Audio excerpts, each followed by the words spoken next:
I'm sure you've seen lots of people talking about UX maturity and how important it is for teams to have a relatively high UX maturity score. But if you're a junior designer or if you're just getting into UX, you probably have no idea what that actually means for you. Now, unfortunately, the chances are good that you'll end up on a team with a low to middle UX maturity score, which means your job as a designer becomes a lot harder than it has to be. So is there anything that you can do about it? Well, if you're a lowly UX designer, the chances are good you won't be able to change the culture of the entire organization. But just like with all the other low maturity issues that we've covered with this series, you can definitely improve how you work with your core team. So stick around and we'll break it down.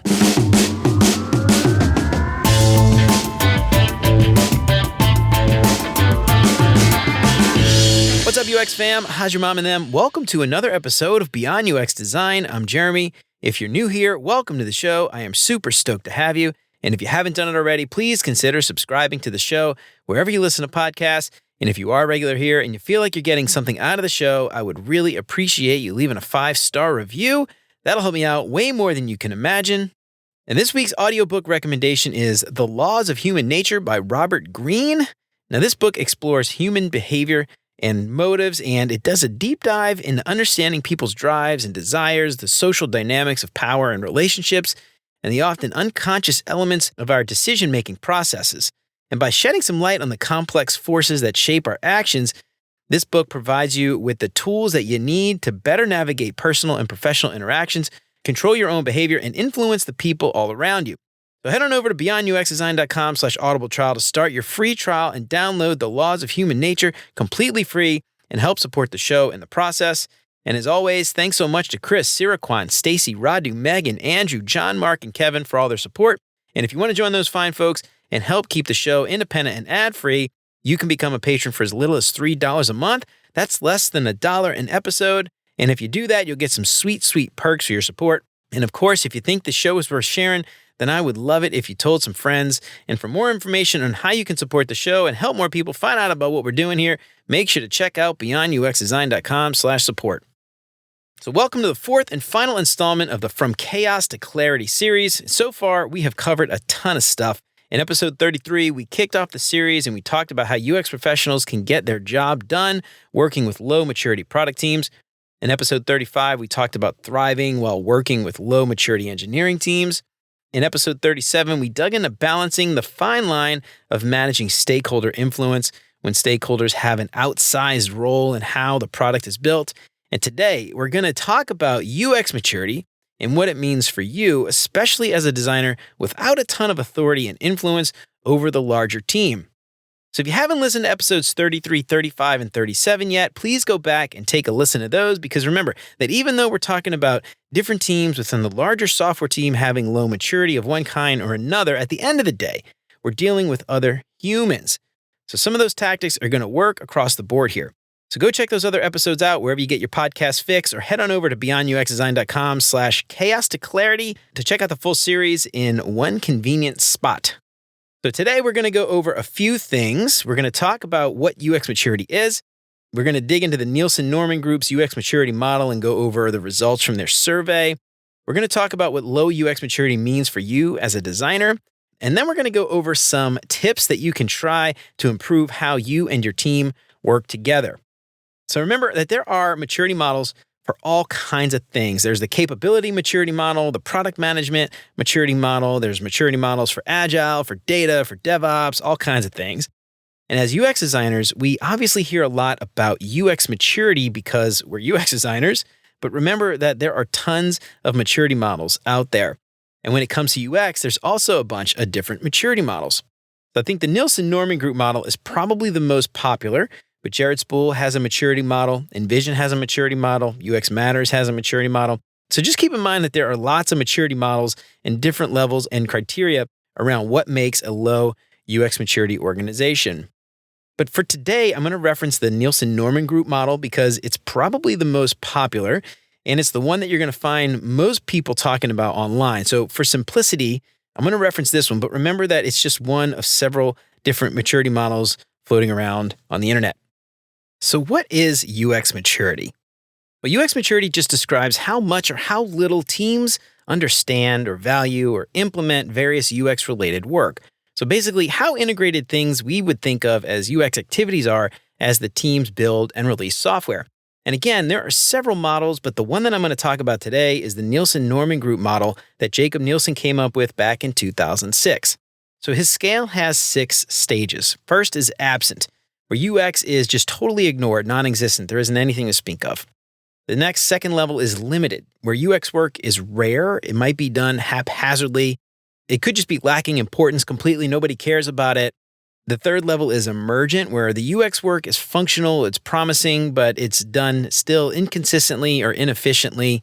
The fourth level is structured. This is where the organization has some semi-systemic UX-related methodology that's put in place. It might be widespread, but there's varying degrees of effectiveness or efficiency. So everybody's kind of practicing it, but nobody really does it the same way, and they don't always get the same outcomes. The fifth level is integrated, and this is where UX work is really starting to get comprehensive. It's starting to be effective. It's pervasive. Everybody does it. Everybody starts to see some value in the UX work. And the sixth and final stage is user-driven, and this is dedication to UX at every level. It leads to deep insights and exceptional, really user-centered design outcomes all the way across the board. Now, the reason why I like referencing this particular model is that Nielsen-Norman Group does an ongoing survey to see what level all the teams out there see where they're at. Now, unfortunately, as of this recording at least, they haven't released new results since January 2022, which is about a year and a half ago. Now, that said, it does take years to change a team's culture and improve the overall maturity. So the chances are good that these numbers are still relatively the same, but it is unfortunate we don't have more recent numbers. So let's take a look at these results. Now, starting at stage 1, absent, it was only about 1%. So that's pretty good news. 99% of us are not at that stage, at the very non-existent stage. That means 99% of us are doing relatively better. Stage 2, limited, about 17%. Now, that's not an insignificant amount. Stage 3, emergent, was about 49%. That's almost half, right in the middle. Stage 4, structured, was at about 28%. Now, this is getting better, but this is still less than a third of all the companies out there. This still isn't great either. It's definitely not bad, but there's still a lot of work to do at the fourth level. Stage 5, integrated, was only about 4%, and the last stage, stage 6, user-driven, was 0.4%. So that means that less than 5% of total respondents for this survey were at the 2 highest levels. So the score tells me that 2/3 of all the companies or the people that responded to this were on the lower side of the maturity scale. And a little more than a quarter of respondents were still somewhere in the middle, which means overall, there is still lots of work to do across the board. And roughly 90% of all the respondents could still stand to improve, 90%. So again, the chances here are pretty damn high that you're going to end up at a place that might not be absolutely terrible, but still, there will probably be a whole hell of a lot of work to do. But what does this mean exactly for all the UX professionals out there? How is low UX maturity affecting you day to day? Now, when we look at some of the symptoms that we saw with low product maturity, we tend to see some of the same things here. Because a lack of product maturity has a lot to do with processes, but it also has a lot to do with just building a bunch of junk that nobody wants. But if we think about low UX maturity, we tend to see a haphazard approach. The work is inconsistent. If it's done haphazardly. There's not a lot of rigor. There are no repeatable standards.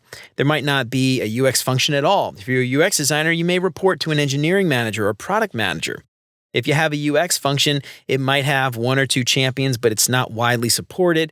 So if those people do get fed up and they leave or they're fired, you're essentially starting over again.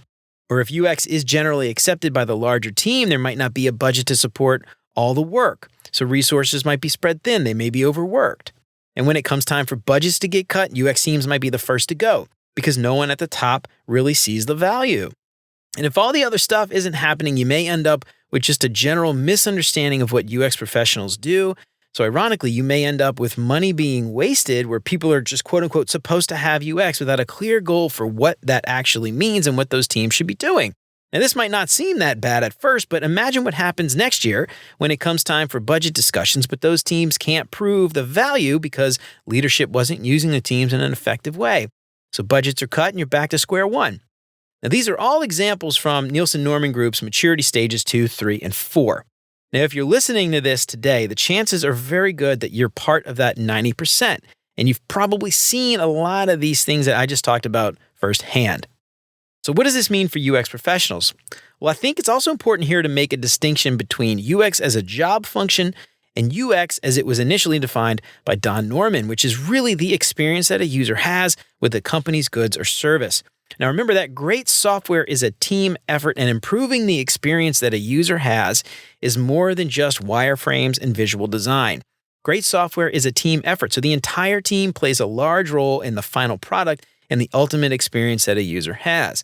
So the maturity levels here for me aren't just about how many UX professionals are on a team or how many tasks the UX team is given or at what point in the overall process the UX team gives input.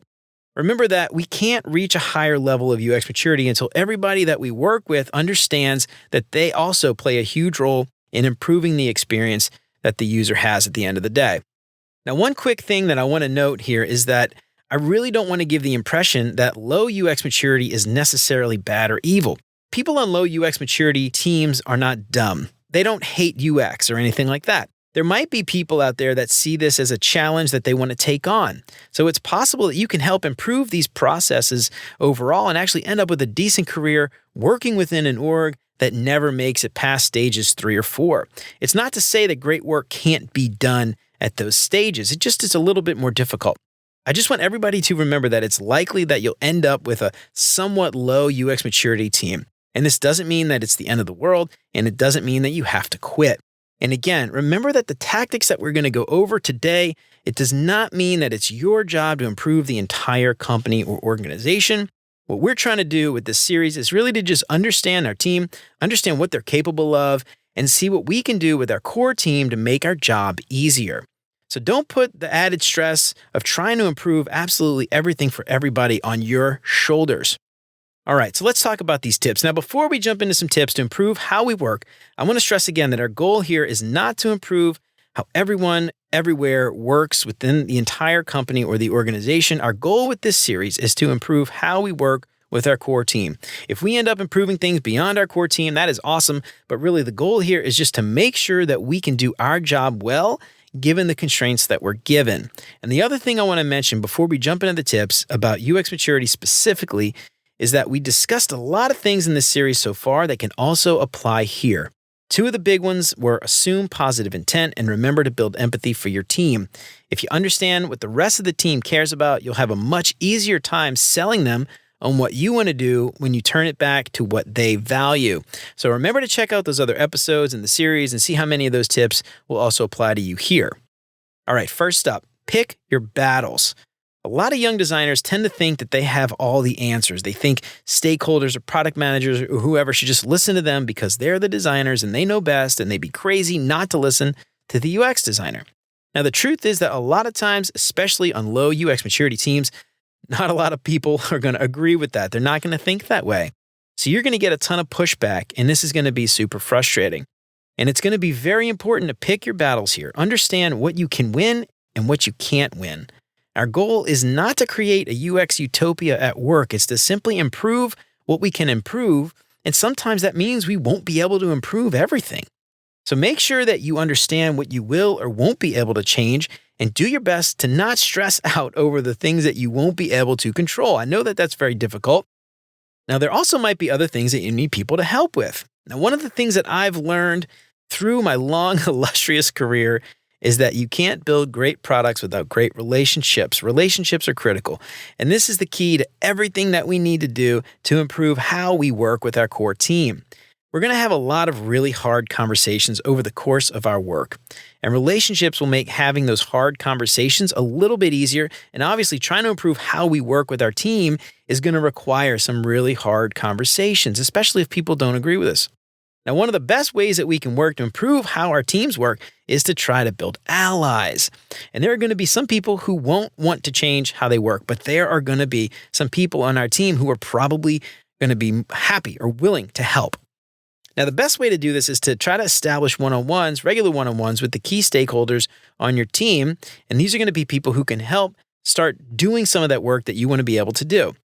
Now, for me personally, I have a regular one-on-one with various stakeholders, different product managers, maybe even engineering managers, whoever I might need to work with regularly or different people that I want to try to get on my side. Now, remember, we talked a lot in the last few episodes about understanding your team and building empathy for the people that you work with. And these one-on-ones are a really great opportunity to get to know all these people really well. It's a great opportunity to understand what they care about, what they're focusing on, what keeps them up at night, where they're held accountable, and honestly, where you can help them. And you can't do that without the next one, which is speak the language of the business. Now, in episode 37, we talked about learning to speak the language of your business. Understand how your business makes money, understand what the leadership team cares about, learn all the things and work to tie all of this back to your design decisions. Now, forget what you think you know about why we do any of what we do, and instead tie all of these decisions back to the business and use this to describe just about everything that you think you should be doing. So doing discovery, for instance, isn't done simply because we need to be human-centered or user-centered or whatever. That's really important, sure. But we can explain it as doing research is critical to understand what customer pain points are so that the team can build the proper things so that the company makes money. People want to buy it. Doing usability studies, it helps us to determine if we're building the right thing before we spend tons of money on engineering teams. And this will help us save on labor costs, make sure our teams are building business-critical functionality the first time around. Investing in a design system, it isn't done simply because we need a consistent UI. That's important, sure, but investing in a design system helps to reduce development time. It improves the ramp-up time for new hires. The software becomes more scalable, right? All these things like that. Building in a QA process for the design team isn't done simply to enforce UX rules. It's done to ensure consistency, which in turn improves trust among customers and ensures that they keep choosing our software over our competitors. There are so many other things that the UX team does that should be tied directly to the business's overall goals and priorities. And when stakeholders see direct connection between UX work and business outcomes, they're more likely to recognize its value and not pass on it the next time around. So change how you talk about your work, and you might see a dramatic shift in how your team responds to you and what activities you want them to do. Now, next is deliver first to build trust. Now, you may have heard suggestions from people around that say go for quick wins when you're trying to improve maturity. And I don't think that's the best advice, not because I don't think you should go for quick wins, but the next part is usually an afterthought or never mentioned at all. And the point of quick wins is to show the rest of the team that you can deliver. The point is to show them that they can trust you. And as we all know, trust is the basis for just about every single relationship. And remember, relationships here are critical, right? But the next part of this is maybe just as important, if not more important. Along with the delivering on those quick wins, you should be having those one-on-ones. And in those one-on-ones, you should be having very candid discussions about how you're working with the team to deliver these things now. But next time around, you'd like to try a different method or change whatever that you're hoping to change.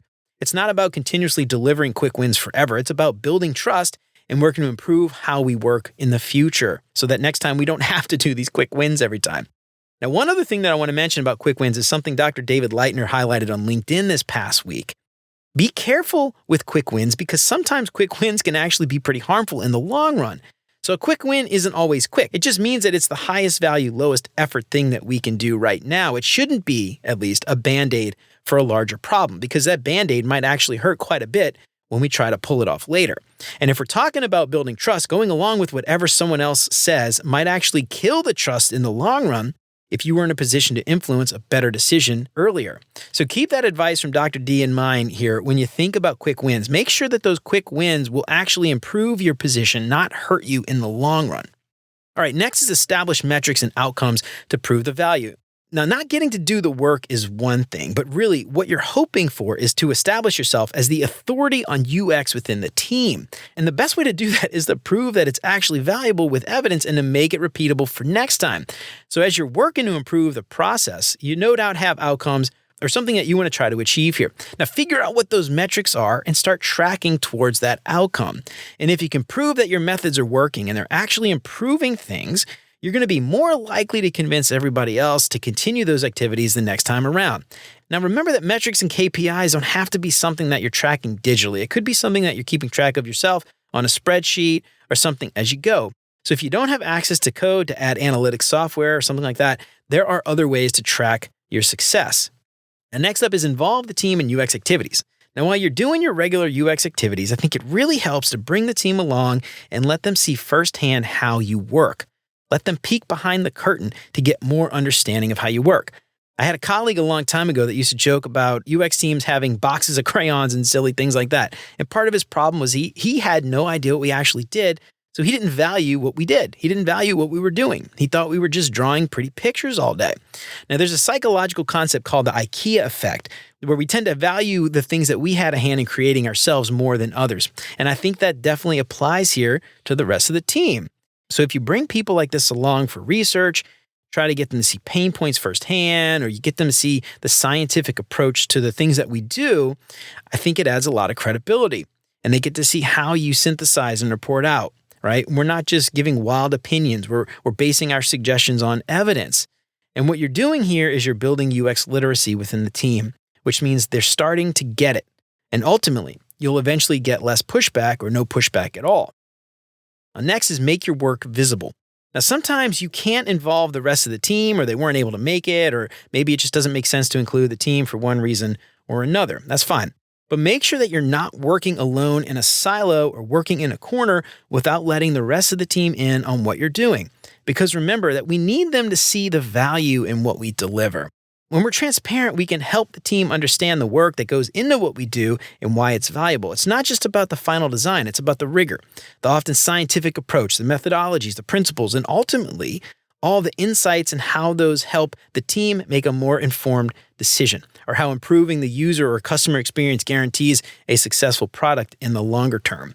Now, remember that making your work visible is not a one-time thing. This is a continuous effort. It's about consistently showing how UX contributes back to users and ultimately the business. It fosters an environment where the value that we bring is really recognized and appreciated because we're constantly talking about it and showing it off. And you can do this in a lot of different ways.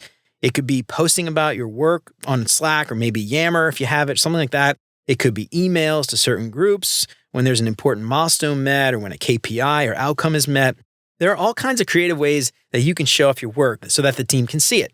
And consistently showing off the value you're bringing can transform perception, and it builds that respect for you and for your work. And maybe most importantly, it sets the stage for more investment later, opening those doors to more in-depth work, maybe more resources, and hopefully, eventually, a more mature UX environment. So keep making your work visible, keep showing its impact, and keep advocating for a great user experience, and eventually it'll pay off. And the last one here is to be patient. Now remember that none of the changes can happen overnight. You may end up taking months or longer to change how your team works with you. And people are going to be resistant to change at first. People might push back. People won't see the value in what you're selling. Just keep at it. Keep the team informed in your one-on-ones. Keep working with those potential allies. The whole process is a marathon. It's not a sprint, so don't expect change quickly. A good idea is to document your journey too. Maybe some kind of a journal to talk about where you are now and where you're hoping to get. This way, a few months from now, a year from now, you can look back and see how far you've actually come, because nothing kills motivation like not seeing progress for all your effort. All right, so before we wrap this up, let's go through this to recap everything that we talked about today. So we talked about the various UX maturity models out there. We dug a bit into Nielsen-Norman Group's maturity model. Remember that about 90% of people that responded were somewhere in the middle, which means the chances are good that you're going to get a job or you're already working on a team with low UX maturity. And we went through a bunch of tips to help improve how you work with your team. And remember that the goal of the show today is not to improve the way everybody works within the entire company. We're just trying to improve how we work with our core team. We talked about the importance of assuming positive intent and building empathy for your team to understand what they care about most and helping to deliver value for them. We talked about picking your battles, know what you have the power to change, and understand what is outside of your control. Don't stress about the things that you cannot fix. It doesn't do any good. Remember, relationships are critical to success here. Have your one-on-ones. Try to sell your ideas in those individual meetings. Try to find allies. And remember that tough conversations are a lot easier when you have a solid relationship. And remember what I always say, you can't build great products without great relationships. Speak the language of your business. Remember to always tie what you're working on back to what your business cares about most. Describe your work in a way that shows it's valuable for the team, not just for you as a UX designer. And lastly, remember that this is not going to be an overnight thing. It's going to take some time. You may stumble. You may have some regressions, but just keep at it because it is definitely worth it in the end. Well, all right, y'all. That's pretty much everything I have to say about working with teams with low UX maturity. I hope this series helped to shed some light on the concept of maturity across the board. I know the first thing that we think of when we hear the word maturity is to think about UX maturity, but remember that every team has their own issues. And at the end of the day, building great software is a team effort. We all have our positions and we all have our specific jobs to do. But when one of those teams isn't running as efficiently as it could or should, it makes it a lot harder to do our jobs, and the users are really the ones who are going to end up suffering the most at the end of the day. I'm curious if anybody out there has any experience turning their low UX maturity team around. How was it? How'd it go? Did it suck? Did it stick? Let me know what you think on LinkedIn or shoot me an email at hello@beyonduxdesign.com. I would love to hear from you. If you like what you heard today, don't forget to subscribe wherever you listen to podcasts. If you feel like you're getting something out of the show, I would love it if you left a 5-star review. That would help me out way more than you can imagine. And if you know somebody who might find any of this stuff useful, why don't you tell them about it? That would be fantastic. If you want to help keep the show independent and ad-free, check out all those Patreon sponsorship packages at beyonduxdesign.com/support. You can join Chris, Siraquan, Stacy, Radu, Megan, Andrew, John, Mark, and Kevin by supporting the show for as little as $3 a month. And there's some awesome perks like that badass holographic Beyond UX Design sticker. You can get a shout out on the show every week. There's even a package to meet with me for 30 minutes every month. Don't forget to head on over to beyonduxdesign.com/audible trial to download The Laws of Human Nature by Robert Greene. Sign up for a free 30-day Audible trial, cancel at any time, and the book is yours to keep forever. And in case you forgot, I've partnered with audible.com, so anytime you sign up for a free trial, you'll help support the show. There's no obligation. You can cancel at any time, and the audiobook is yours to keep forever. So get a free audiobook on me and help support the show. Remember to sign up for the newsletter. Check out all the past episodes along with all the show notes at beyonduxdesign.com. I hope you keep coming back for more great UX tips from Beyond UX Design. And until next time, remember, you're more than a designer because there's more to UX than design. I'll see you around. Take care, y'all.